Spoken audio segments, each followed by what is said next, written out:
Bienvenue dans le podcast Foi et quotidien, parole d'une chrétienne imparfaite, aimée par un Dieu parfait. Aujourd'hui, j'aimerais parler du fait que le social ouvre le chemin au spirituel. Et parfois, on veut annoncer Jésus, mais on oublie qu'avant de parler, Jésus touchait. Avant de prêcher, il nourrissait. Avant d'enseigner, il écoutait. Et je crois qu'il est temps de parler de l'amour en action. On ne peut pas dire simplement aux gens que Jésus les aime, surtout si c'est une personne en situation sans domicile ou voilà. C'est comme si quelqu'un qui a faim, tu vas lui dire que Jésus l'aime, mais tu vas pas lui donner à manger. Tu peux pas prêcher la paix à celui qui dort dehors sans lui donner une couverture. Tu peux pas parler d'un Dieu d'amour si ton cœur est fermé devant la misère humaine. Et je crois que quand on regarde le ministère de Jésus, on voit qu'il n'a jamais séparé le social du spirituel. Il ne nourrissait pas seulement les âmes, mais aussi les corps. Il ne guérissait pas seulement les cœurs, mais aussi les malades. Et dans Matthieu 14, quand la foule le suit au désert, Jésus voit leur fatigue et il est ému de compassion. Avant même de prêcher, il va guérir les malades, donner à manger à plus de 5000 personnes. Il n'a pas dit « jeûnez et je vous prêcherai ensuite ». Non, il a donné du pain et à travers ce pain, il a révélé le vrai pain de vie. Et l'amour de Jésus n'est pas abstrait. L'amour de Jésus est tangible. Il est visible. Il est pratique. Et c'est ce qui ouvrait les cœurs à la parole de vérité. Jacques 2, versets 15 à 17 dit « Si un frère ou une sœur sont nus et manquent de la nourriture de chaque jour, et que l'un de vous leur dise « Allez en paix, chauffez-vous et rassasiez-vous » sans leur donner ce qui est nécessaire au corps, à quoi cela sert-il ? Ainsi, aussi la foi, si elle n'a pas les œuvres, est morte en elle-même. Clairement, c'est pas un passage qui laisse indifférent. Je sais pas si tu l'as déjà lu, mais si tu ne l'as jamais lu, si tu tombes dessus, c'est pas un passage qui ne te remue pas et qui ne te parle pas, c'est impossible. Ce verset-là, il nous rappelle que la foi sans les œuvres n'a pas de corps. La foi, c'est comme si, là, quand tu ne vas pas répondre à ce besoin existentiel, c'est comme si tu avais une foi sans main, une foi sans pied, une foi sans compassion.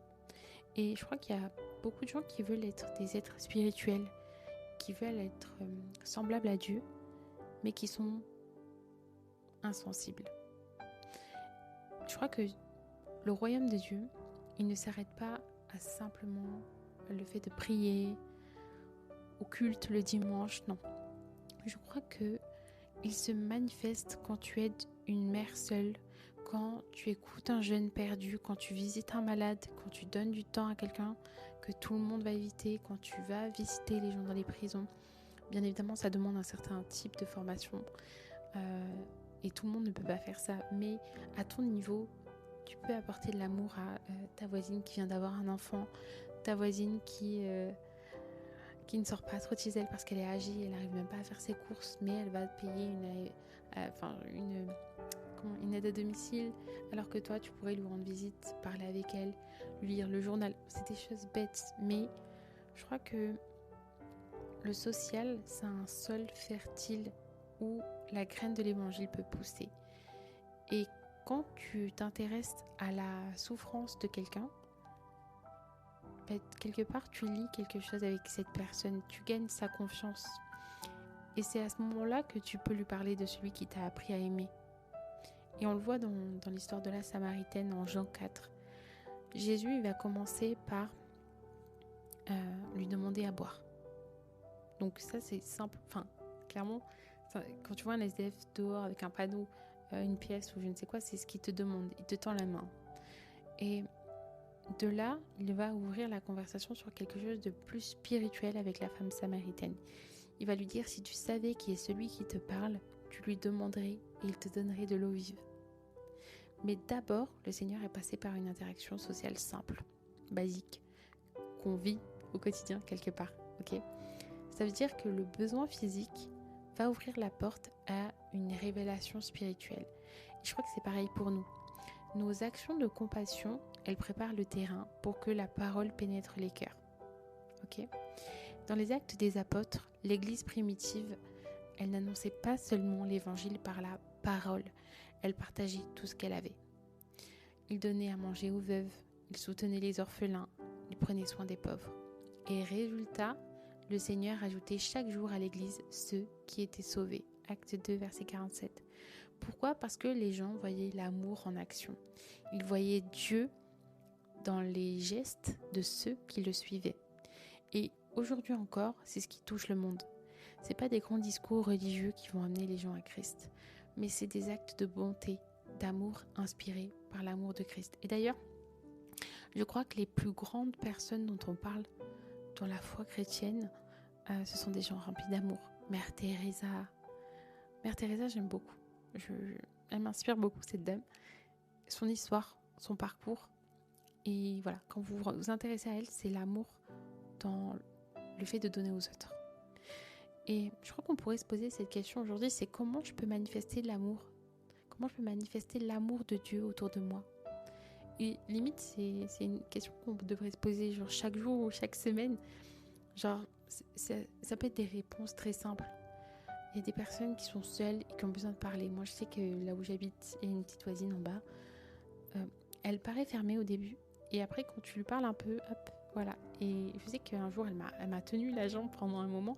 Elle avait besoin de parler et donc je suis restée là à l'écouter. Ça peut être en donnant de ton temps à une œuvre sociale, locale. Ça peut être en apportant un repas à une personne qui est à la rue. Ça peut être simplement en faisant un sourire à une personne le matin dans les transports alors que tout le monde fait la tête. Bref, ça peut être plein de petits gestes au quotidien. C'est comme si Dieu passait par toi. Et je crois que Jésus nous appelle à être ses mains, ses yeux, son cœur dans ce monde. Et d'ailleurs, il y a souvent cette image du corps de l'Église. Nous sommes le corps de Christ. Nous sommes le corps. Et s'il y en a un dans le corps qui va mal, si un membre va mal, le corps entier va mal. Donc c'est important d'aller, de tendre.